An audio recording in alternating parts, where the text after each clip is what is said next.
Poor David has no idea how pretty he looks, especially when he sulks and pouts, his mother thinks as she washes the dishes.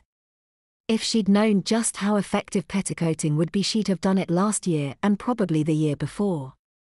Maybe if he'd worn a dress then, he'd have played nicely with the girls instead of spoiling their fun. Maybe I shouldn't have kept him up in his room this year. Maybe next year I'll put him in a party dress and see if it helps him to play nicely with them. But then all his friends would find out and they'd tease him, she figured. Is everything nice and tidy in there? She asked when her 2 children entered the kitchen.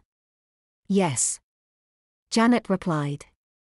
We've made a mini buffet from all the leftovers and arranged them on the table, and we're going to have a family party after we've watched a DVD, she said. That sounds nice, her mother replied. Which DVD are you going to watch? I'm not sure, Janet thoughtfully replied. I can't decide between Tangled, Brave or Frozen.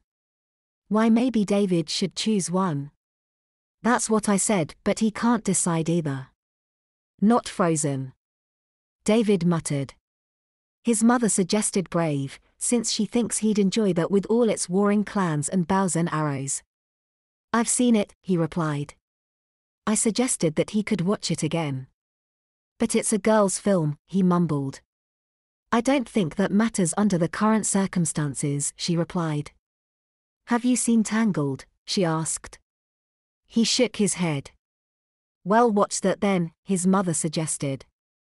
With head hung low, David agreed before meekly asking if he could take his dress off. I said bedtime, David, his mother stated.